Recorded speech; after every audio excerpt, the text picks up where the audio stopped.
Well, match 5 of the HBL PSL was a low-scoring but thrilling affair in the end. It came down to the final ball, but it was the hometown heroes, the Multan Sultans, who were victorious over Islamabad United. They're undefeated thus far in this year's competition, and what a wonderful performance they put on for the home crowd. Didn't they love it? The atmosphere at the Multan Cricket Stadium was absolutely pumping tonight, and Ali Tareen, the boss, he was a little worried for a while there, but fantastic to see the big man thrilled with the team's performance, and heartbreak if you're an Islamabad United fan tonight. Well, it's a very well welcome back to the pitch side studio. We're going to unpack all of the action we just saw in match 5, and we're absolutely thrilled to have one of the new ball bowlers for the Multan Sultans alongside us in David Willey and Bazir Khan, of course, as well. David, another awesome win and a great performance by you with the ball. What did you make of what we just saw there? Yeah, look, I think as a unit we bowled really well. We did the basics well. The pitch wasn't true, so it was just about hammering a hard length for as long as possible, and we managed to keep down to we thought was a good score. Yeah. You're surprised with the amount of swing that you're getting? Normally, Multan, you don't get as much swing with the new ball. Even the day before, even today, new ball is going. Yeah, it was. I actually, I didn't use that probably as much as I could have. I felt there was enough in the pitch just to slam a hard length straight, and all the bowlers tried to do that throughout the innings, and we got our wickets and managed to keep the runs down. And the last winning moment, the run through, what was going through the mind? What was the discussion before that particular delivery? Yeah, look, I think when it gets to that stage, you're gonna run whatever. So probably got a little tighter than we'd have liked, but to get across the line was the most important thing. You're having to do it with the bat in the end as well, but you've been such an integral part of the bowling unit. You're still the most successful power play bowler in the history of this format of the game. Were you aware of that particular stat? I wasn't, no. The analyst told me earlier, and I was like, I'm sure that's wrong. No, it's absolutely not. And, you do the damage once again in the first 2 games of the season. What do you enjoy about the subcontinent conditions here in Pakistan specifically, and what changes with you and the way that you attack your innings? Yeah, look, I think, I'm known to swing the ball, so it's when and how I use that, depending on the batter and which two are batting. So I find it always swings in the subcontinent, and if you hammer a hard length straight, you can get your rewards. You weren't aware about this particular stat, but were you aware about Alex Hales? There was a bit of a celebration when you got him out. You know that you got him out the 6th time or something like that, was it? Yeah, he's keeping me in a job, thankfully. So hopefully Halsey can keep playing, and then I'll keep taking his wickets. So no, he's a good guy. Obviously played a lot of cricket with him over the years, and we have a bit of a laugh about it. And that stat as well, you were actually streets ahead of Bhuvaneshwar Kumar as well, so you've still got a little bit of leeway, and obviously still plenty more years of cricket left as well. So I wonder how far you can go, hey? As we'll have a little look at the wicket though, the one with the number 5, the Alex Hales. Yeah, I had been told before the game that the stats against him at the minute are pretty good. He has got me a few times in the past. Obviously, he's a great player, and I'm sure he'll hit me again at some stage. Now a very stats-driven team, aren't they, the Sultans? Are you a bowler that enjoys those sorts of bits of information? How much prep do you do personally? Do you kind of play each ball on its merit in the moment, or are you someone who really studies up before you head out into a game? No, I think it's useful to get some information on guys you don't know, particularly the local guys. They're really good at delivering that information, so it's handy to get some little snippets. I'm not going to say too much, but I get some information that I like to have, but then I try and do my thing, and as I touched on there, use a swing when I feel it's necessary. We know when we're at the HBL PSL, there's an abundance of incredible fast bowlers on offer, and the likes of Abbas Afridi, well, he's one of your Multan Sultans teammates. What do you like about what he brings to the team and his particular action? Oh, look, I think the number of fast bowlers that come out of Pakistan is unbelievable. Some serious talents. I was here a couple of years ago when Abbas and Ishanullah were the emerging players, and you saw then such raw talent that they've got so much to offer the game. So it's great to see them doing well. Ishanullah's on the sidelines at the minute, but I hope to see him back as well soon. And Muhammad Ali as well. He's more of a red ball bowler, regarded as a very good red ball bowler. But with the white ball, he's got some skills. Yeah, absolutely. I wouldn't have pigeonholed him as a red ball bowler, to be honest. I think his skills with the white ball are very good as well. He's obviously got great control, and I think a big part of the power play is making sure you've got control over that ball. I was talking to Kath Dalton before, who's the fast bowling coach this season for the Sultans, and she said she's done a lot of work with Muhammad Ali across the last 10 days. What have you seen of what they've been working on and the kinds of conversations they've been having? To be honest, I got in, I think, the day before the game, so I've not actually been at practice very much. So, no, look, it's obviously, I still think a lot of cricket is your trades learned in the red ball game, and he's obviously done that and controls his line and length exceptionally well. Why don't you take a little look at the pitch map of where you seam as a bowling during the power play, because that seems to be a massive recipe for the success of the Sultans. Now, what can you tell us about what we're seeing on the screen at the moment here? Yeah, look, I think our group in there smashing. Tell us about what we're seeing on the screen at the moment here.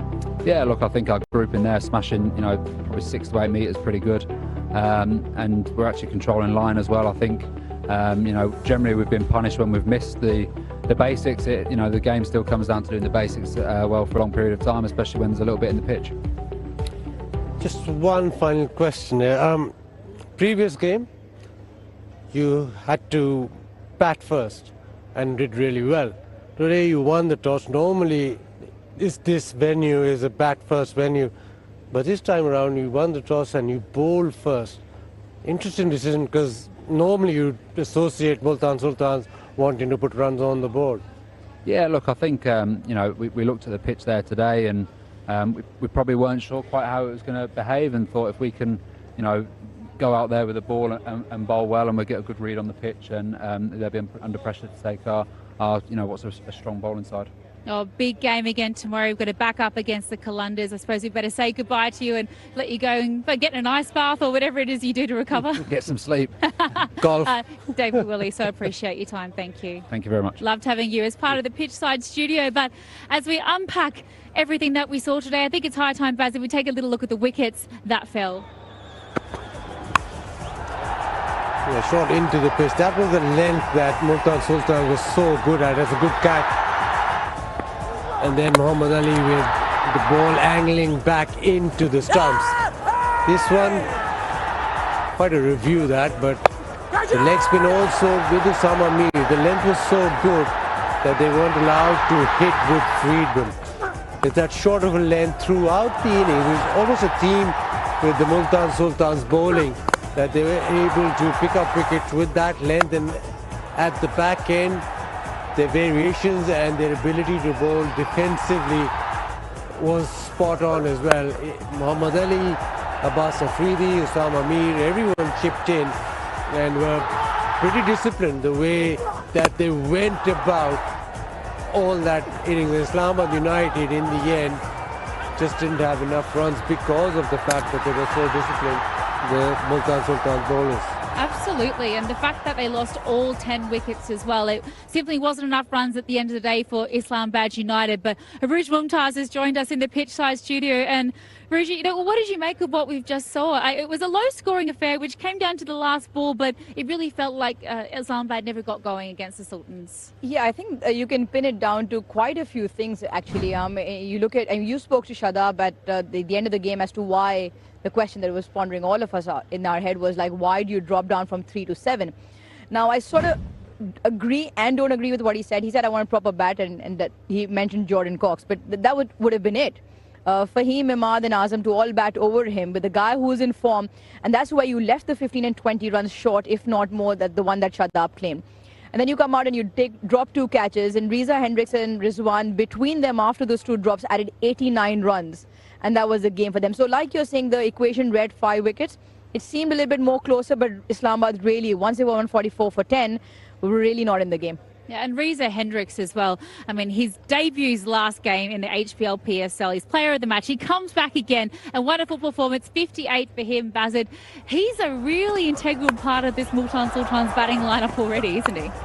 Yeah, absolutely. On a pitch that wasn't as such straightforward. It wasn't a pitch where you could score freely from the word go.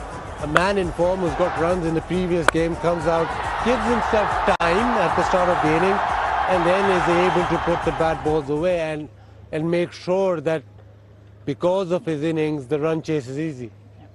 Oh, well, and it's a big game tomorrow as well for the Multan Sultans. They're up against the defending champions, Lahore Qalandars. Aruj, look, they haven't managed to win yet, but something about when these two sides meet, the Sultans will be feeling a little bit nervous. I don't think at home. They've had a close game today, albeit as close can be relative, but the two big guns take on top of each other tomorrow here. Multan at home, a phenomenal record. And I think they've read the conditions right. It'll be their third game on the trot here. So you just feel that in the entirety of it, the entire advantage lies with Multan. Lahore, they've got a couple of things to address in terms of who will be that out-and-out run scorer and how do they fill in the four more important overs of Rashid Khan and how it all comes together for them. So because they've been a side who've banked heavily on their bowling attack to win them those two titles. I mean, Lahore Qalandars, it's not the ideal start, Bazard. You have to think so much rides on the arms of, Fakhar Zaman up the top of the order. We feel now David Visa's gone. They don't have Sam Billings last season. Rashid Khan is gone. It's a very different looking playing 11. I mean, what have they got to do to try and stack up against Multan Sultans? He looked the business already. Lahore Qalandars are back to the Maverick days. We want someone to stand up and play a magnificent innings. And I think that's the crux of the challenge tomorrow. A clinical Multan Sultans against a Lahore Qalandars who can turn them over with some special performances. Right now they don't have boxes ticked in the bowling unit as they did last year, but we know a Fakhar Zaman, a Shaheen Shah special, a Haris Rauf special can turn things around. So that's the spice of the game tomorrow. And what they do need, Aruj, is a special from the Eagle. Shaheen Shah, Afridi, Haris Rauf. They're not their particularly potent selves so far. I know it's very early days, but, we're so used to seeing them strike so often with the ball, and it just feels like they've been a little bit under where we're used to seeing them, which is a very lofty standard, it must be said. But, what can you hoping that they can bring tomorrow? And that's exactly what Lahore's recipe to success has been. Those 2-3 big names repeatedly doing what they do. And Shaheen Shah, Afridi and Haris Rauf, you imagine now again in the absence of Rashid Khan to sort of bring the attack on. They've lost a couple of their first two games. It is a tournament that allows you to come back in. It is a tournament where in any T20 competition, peaking at the right time becomes important. But you don't want to start off 3-0, right, in terms of losses. And if you can topple over the relatively big side who seems complete in terms of Multan, that's probably your tempo going in further. They absolutely want to get off the bottom of that points table. Even though you are the defending champions, you don't want to get too far behind. Momentum is everything in this game, Buzzard. Predictions for tomorrow. Do you think Lahore have what it takes to register? Go Qalandars. I love that. Didn't even let me finish the sentence. Ruji, what do you think? Can Multan back up? They might be a little bit sore. It's been a busy start to the tournament. Yeah, I think Multan's checking boxes, doing things right. I think they are probably favourites going in tomorrow. Oh, well, so much to look forward to today. Plenty of action. HBL PSL, we're just getting started here and I cannot wait to see what happens. Plenty of cricket on tomorrow though, but today, well, it was the Multan Sultans day. They were victorious over Islamabad United by 5 wickets tonight. Thank you so much, guys, but for now, here, it's good night.